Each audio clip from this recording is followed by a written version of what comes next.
지난주에 우리는 예수님의 산상수훈 가운데 박해를 받는 자는 복이 있도다, 이 박해를 받는 자가 복이 있다라는 말씀을 함께 묵상한 적이 있습니다. 여러분, 저는 다른 복은 받고 싶은 마음이 있는데 예수님께서 말씀하시는 박해를 받는 자는 복이 있다, 이 복은 별로 받고 싶지가 않습니다. 여러분 혹시 받고 싶습니까? 그럼에도 불구하고 예수님은 아니다, 박해를 받는 자가 복이 있다, 이렇게 말씀하십니다. 왜 박해를 받는 것이 복이 있냐? 그것은 이 박해가 우리가 예수님께 속한 분명하고 확실한 증거이기 때문이라 이렇게 말씀하고 있습니다. 너희가 세상에 속하였다면 세상이 자기의 것을 사랑할 것이나 내가 너를 택하였기 때문에 세상이 너를 미워하고 박해하느니라. 여러분, 우리가 세상 속에서 듣기 거북한 말을 듣고 그리고 안 들어도 될 이야기들을 막 들어요. 그것은 우리가 틀리고 그릇된 것이 아니라 우리가 하나님께 속하였고 하나님의 그 일들을 감당하기 때문에 그 이야기를 듣게 되는 줄로 믿습니다. 박해는 아프지만 그것이 우리가 주님의 것이라는 분명한 증거가 됩니다. 이 시간 어떤 상처와 아픔에 눌리지 마시고 지금 가고 있는 그 길을 성실하게 기쁨과 감사함으로 더 잘 감당할 수 있는 예수 그리스도의 참된 제자들이 될 수 있기를 주님의 이름으로 축원합니다. 오늘 우리가 함께 나누게 될 말씀은 에스겔에 관한 이야기입니다. 여러분, 에스겔 좀 알고 있습니까? 에스겔이 어떤 예언자이냐? 나이도 좀 알고 싶고, 그리고 지금 에스겔이 사는 동네도 조금 우리가 알고 싶은데, 에스겔서가 시작하는 1장 1절에 보면 이 정보들을 다 담아놓고 있습니다. 먼저 에스겔 1장 1절에 있는 말씀 같이 한번 자막을 통해서 읽어보도록 하겠습니다. 에스겔이 어떤 사람입니까? 읽어봅시다. 자, 시작. 30째 해 넷째 달 초닷새에 내가 그발강가 사로잡힌 자 중에 있을 때에 하늘이 열리며 하나님의 모습이 내게 보이니. 아멘. 말씀을 보니까 눈에 띄는 것이 먼저 이 30째 해, 해가 이렇게 등장하고 있습니다. 이 햇수는 대부분의 신학자들은 에스겔의 나이라 이렇게 이야기합니다. 그러니까 지금 에스겔은 갓 30을 넘긴 아주 젊은 제사장이라는 것을 알 수가 있습니다. 그런데 이 제사장임에도 불구하고 성전에 있는 것이 아니라 말씀해 보니까 그발 강가 사로잡힌 자 중에 있다. 에스겔이 예루살렘 성전이 아니라 그발 강가, 이 그발 강은 이 바벨론을 대표하는 강입니다. 바벨론 그발 강가에 에스겔이 나와 있는 것을 우리가 확인할 수가 있습니다. 에스겔이 왜 먼 타국 땅 바벨론 그발 강가에 나와 있느냐? 그것은 가고 싶어서 간 것이 아니라 이 바벨론의 전쟁에 패하면서 전쟁 포로로 붙잡혀 이 바벨론까지 옮겨오게 되었습니다. 그러면서 왜 하필 그발 강가냐? 그것은 당시에 바벨론이 아주 거기 고대 근동이 건조하고 이 삭막한 사막 아닙니까? 그래서 그 그발 강가에 있는 물을 끌어들여서 이 바벨론 땅에 수로를 개척하는 대규모 토목공사가 있었습니다. 이 토목공사 아무나 하려고 하지 않죠. 어렵기 때문에 타국 땅에서 붙잡아온 그 포로민들을 강제적으로 토목공사에 동원하였습니다. 지금 에스겔이 바벨론의 그발 강가에 있었던 것은 하고 싶어서 한 것이 아니라 어쩔 수 없이 강제적으로 토목공사에 동원되었던 겁니다. 지금도 이 중동 지역에 보면 수로를 낼 때 보통 수고로운 것이 아닙니다. 그런데 에스겔 당시에는 장비도 없고 뭐 갖춰준 것이 제대로 없습니다. 거반 맨손으로 그 거친 땅을 개간해야 하고 토목공사를 해야 합니다. 여러분, 이러니 이 제사장 에스겔이 얼마나 힘들었겠습니까? 더군다나 이 제사장 에스겔은 이전까지 제 생각에는 단 한 번도 이 거친 일들을 해본 적이 없습니다. 왜냐? 제사장 가문에서 태어난 제사장은 어렸을 때부터 쭉 그 일들을 감당하면서 20세가 넘어서면 이제 본격적으로 사역을 감당합니다. 에스겔이 제사장인 것을 볼 때 이 거친 일들을 안 해봤을 가능성이 있습니다. 그러니 아마 남들보다도 훨씬 몇 갑절 어렵고 힘들고 고단한 삶의 상황이 지금 에스겔이 만난 상황일 것입니다. 이런 에스겔을 찾아가셔서 하나님께서 뭐라고 하시느냐? 너는 가서 저 백성들이 듣던지 아니 듣던지 하나님의 말씀을 선포하라, 이렇게 말씀하십니다. 그런데 이스라엘 백성들에게 찾아가서 하나님의 말씀을 증거한다는 것은 토목공사보다 몇 갑절 어렵고 힘이 듭니다. 왜 그러느냐? 우리 에스겔 3장 7절에 있는 말씀, 이스라엘 백성들이 이런 사람들이기 때문에 차라리 토목공사가 낫습니다. 우리 3장 7절에 있는 말씀 같이 한번 읽어봅시다. 자, 시작. 그러나 이스라엘 족속은 이마가 굳고 마음이 굳어 내 말을 듣고자 아니하리니 이는 내 말을 듣고자 아니함이니라. 아멘. 이스라엘 백성들을 어떻게 표현하고 있습니까? 이마가 굳고 마음이 굳은 족속이라, 이렇게 말씀합니다. 마음이 굳은 것은 조금 이해가 가는데 마음이 강팍한 것, 그것일 텐데 이마가 굳은 것, 여러분 이게 무슨 의미일까요? 도대체 이스라엘 백성들이 어떻기에 그들의 이마가 굳었다, 그래서 너 그 사역 감당하는 거 쉽지 않다, 이렇게 말씀하고 있는 걸까요? 이마가 굳었다. 표준 세번역 성경에 보니까 이 단어를 얼굴에 새 가죽을 뒤집어 쓴 고집센 자들, 이렇게 되어 있습니다. 얼굴에 새 가죽을 뒤집어 쓴 고집센 자들, 느낌이 오지 않습니까? 거반 제가 이 이야기하면 믿지 않으신데 제가 시골에서 자랐습니다. 왜 웃으세요? 네. 누가 봐도 서울 사람이라 웃으시는 거죠. 네. 제가 시골에서 자랐는데 시골에서 자라날 때 보면 이게 키우는 황소가 한번 고집을 딱 부리고 버티고 서면 그 누구도 못 당합니다. 이래도 안 되고 저래도 못 당하는데 지금 이스라엘 백성들이 새 가죽을 뒤집어 쓴 고집센 황소와 같이 그런 사람들이기 때문에 이 에스겔이 어떻게 그들 가운데 가서 사명을 감당할 수가 있겠습니까? 새 가죽을 뒤집어 쓴 것도 정말 어렵고 힘들 터인데 더 어려운 것이 있습니다. 우리 에스겔 2장 6절에 있는 말씀, 새 가죽보다 더 어렵습니다. 그래서 에스겔이 가기가 어렵습니다. 우리 2장 6절에 있는 말씀 같이 한번 읽어봅시다. 자, 시작. 인자야, 너는 비록 가시와 찔레와 함께 있으며 정갈 가운데 거주할지라도 그들을 두려워하지 말고 그들의 말을 두려워하지 말지어다. 그들은 패역한 족속이라도 그 말을 두려워하지 말며 그 얼굴을 무서워하지 말지어다. 아멘. 이스라엘 백성들을 은유적으로 표현하고 있는 말씀입니다. 말씀해 보니까 가시, 찔레, 전갈, 이스라엘 백성들을 이 단어에 비유해서 설명하고 있습니다. 여러분, 가시, 이스라엘 백성들이 그렇다는 겁니다. 찔레, 그리고 전갈, 이것들의 공통적인 특징이 무엇입니까? 아픕니다. 다가갈 수가 없습니다. 다가가면 찔리게 되어 있고 자칫 잘못했다가는 치명적인 상처와 손상을 입을 수가 있습니다. 이런 이스라엘 백성들에게 하나님은 에스겔을 보내십니다. 여러분, 이런 사람들에게 에스겔을 보낼 때에는 어떻게 해야 될 것 같습니까? 지금 에스겔이 대규모 토목공사에 강제적으로 동원돼서 기진할 대로 기진되어 있습니다.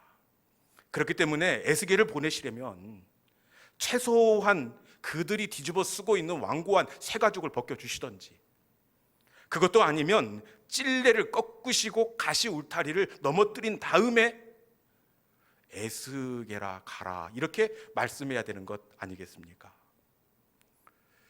이런 이스라엘 백성들 가운데 보내심에도 불구하고 하나님께서 어떻게 하시느냐, 우리 본문 에스겔 3장 9절에 있는 말씀 같이 한번 읽어보겠습니다. 에스겔 3장 9절에 있는 말씀입니다. 자, 시작. 내 이마를 화석보다 굳은 금강석 같이 하였으니 그들이 비록 반역하는 족속이라도 두려워하지 말며 그들의 얼굴을 무서워하지 말라 하시니라. 아멘. 하나님께서 어떻게 하십니까?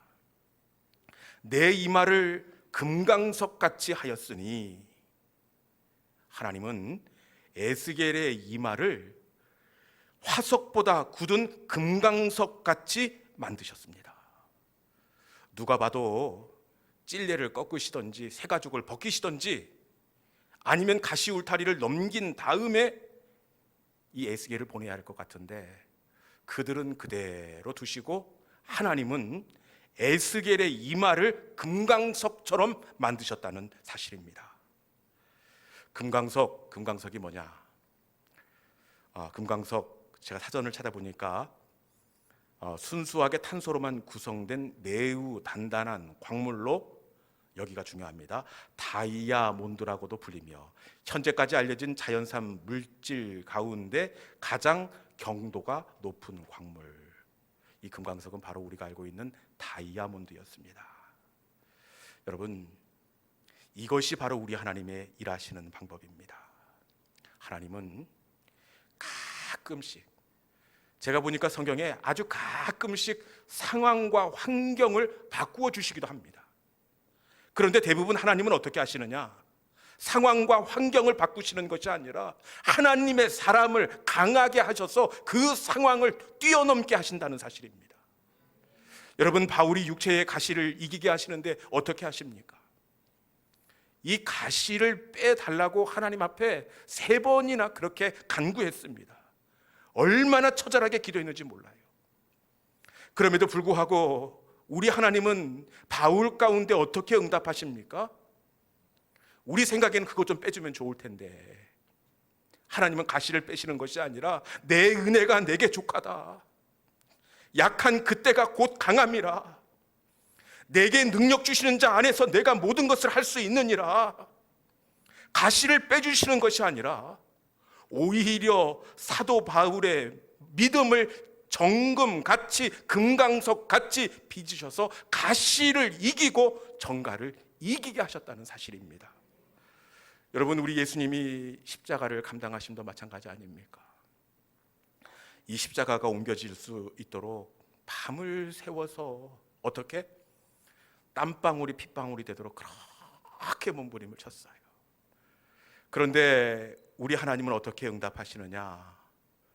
그 십자가를 치워주면 좋을 텐데, 우리 하나님은 예수님 가운데 십자가를 옮기심이 아니라 주님을 강하게 하셔서 십자가를 감당하게 하시고 십자가로 세상을 이기게 하시는 줄로 믿습니다. 여러분, 이것이 우리 하나님의 일하시는 방법입니다. 하나님은 나를 강하게 하셔서 저들을 이기게 하십니다. 나를 강하게 하셔서 주어진 삶의 자리를 감당하게 하십니다. 이 시간 강하게 하시는 하나님의 은혜가 저와 여러분 가운데 있기를 주님의 이름으로 축원합니다. 제가 이렇게 말씀드리면, 그래도 목사님, 저는 찔레 꺾어주시고 저것들 새가죽도 벗겨주시고 저들의 이마를 부드럽게 하는 것이 좋을 것 같아요. 그렇게 해주시면 안 될까요? 이렇게 반문하시는 분이 분명히 있을 것입니다. 여러분, 그런데 하나님께서 상황을 바꾸지 않고 사명자를 강하게 하시는 이유가 있습니다. 그 이유가 무엇이냐? 그것은 찔레를 꺾은들 그것으로 끝나겠습니까? 찔레가 꺾이면 가시가 자라게 되어 있고, 가시가 꺾이면 다시 잡초가 자라나게 되어 있습니다. 상황은 항상 또 다른 상황과 문제를 만들게 되어 있습니다. 그런데 사람을 강하게 하시면 내게 능력 주신 자 안에서 모든 것을 할 수 있느니라, 사명자를 강하게 하시면 모든 것을 견디고 이길 수가 있습니다.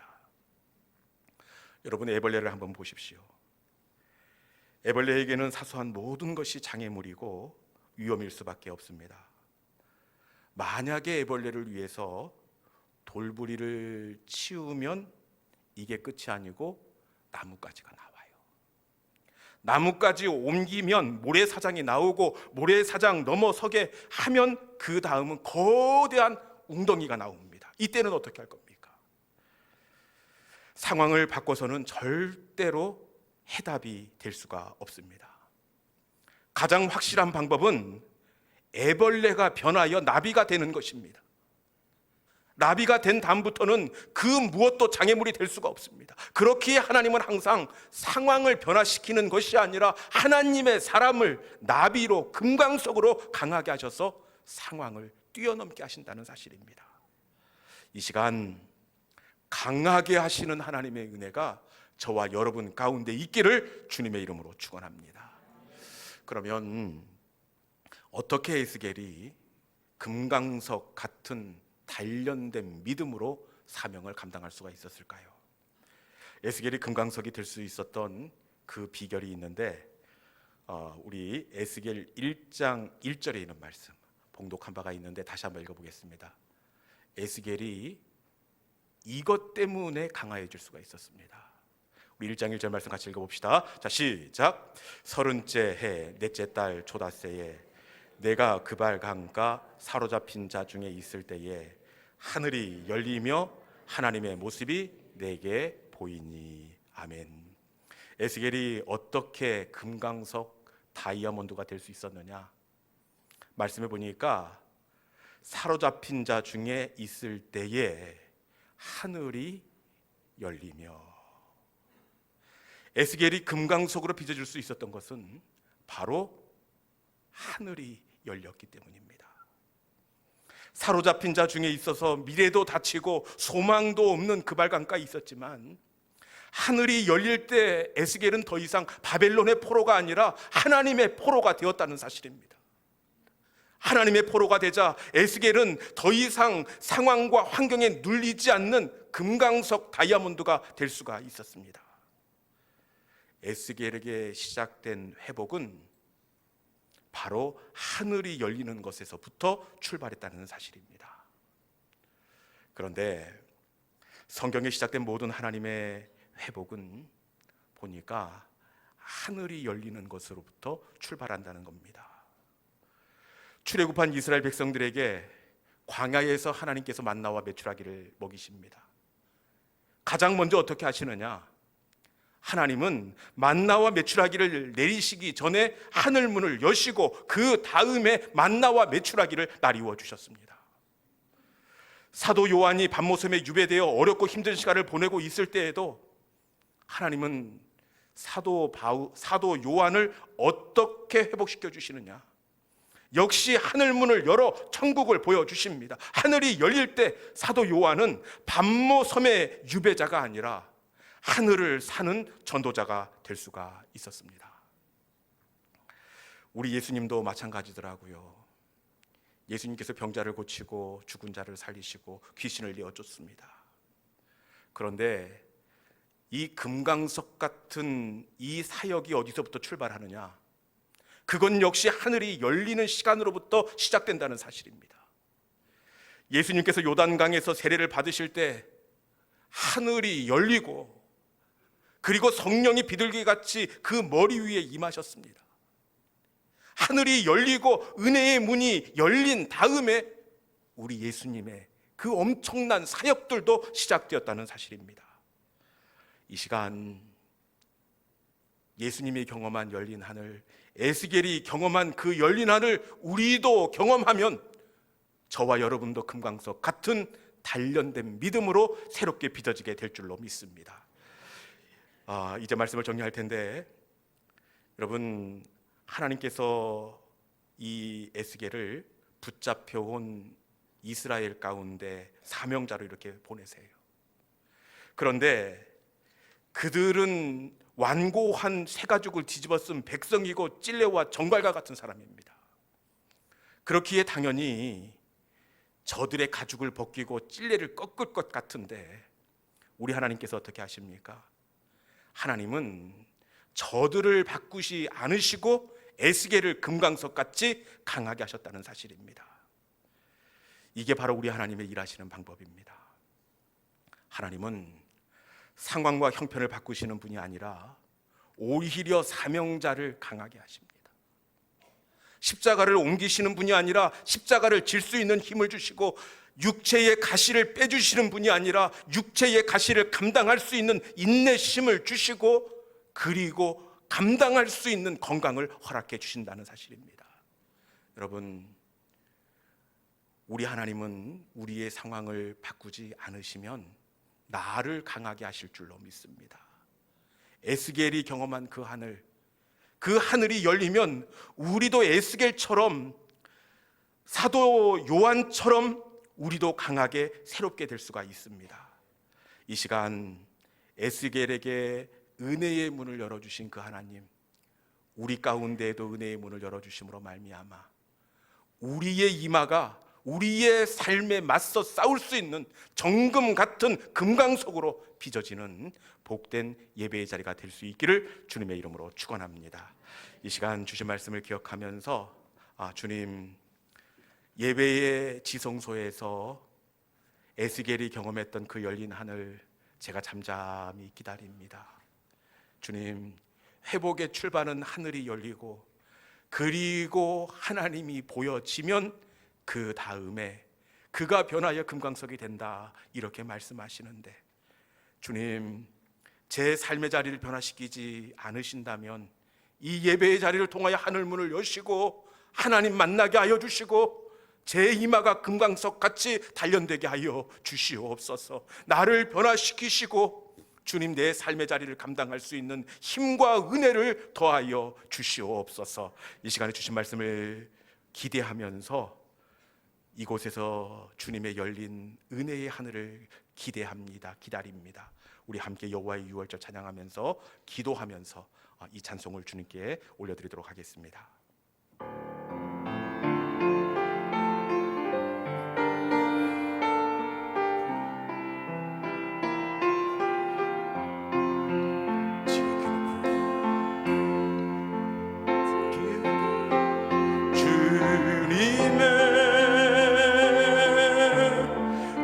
지성소로 들어갑니다. 세상의 신을 벗고서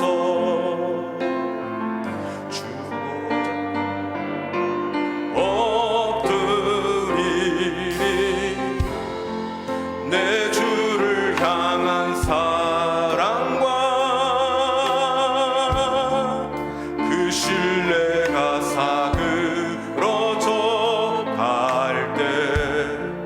하늘로부터 이곳에 장막이 덮이네.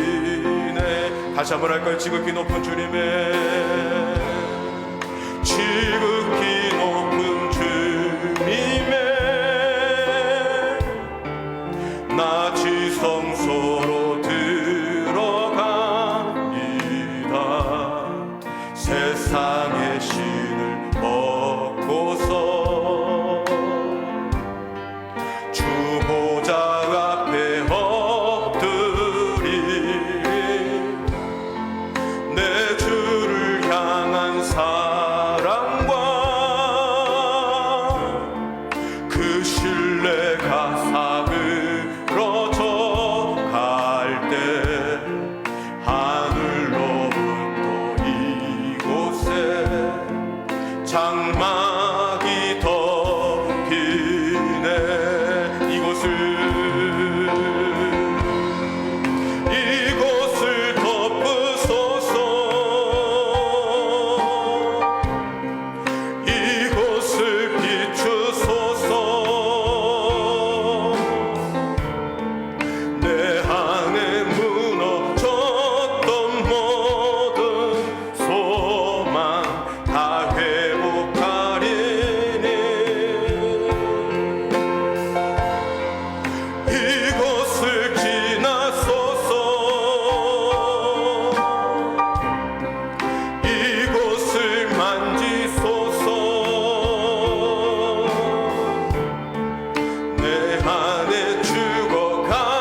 덮으소서.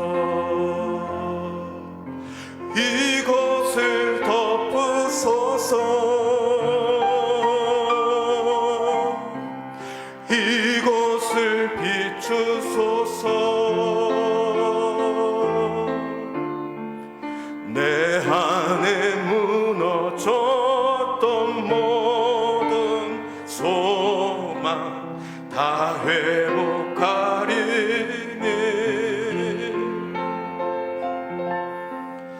이곳을 지나소서. 이곳을 만지소서. 내 안에 죽어가는 모든 예배 다 살아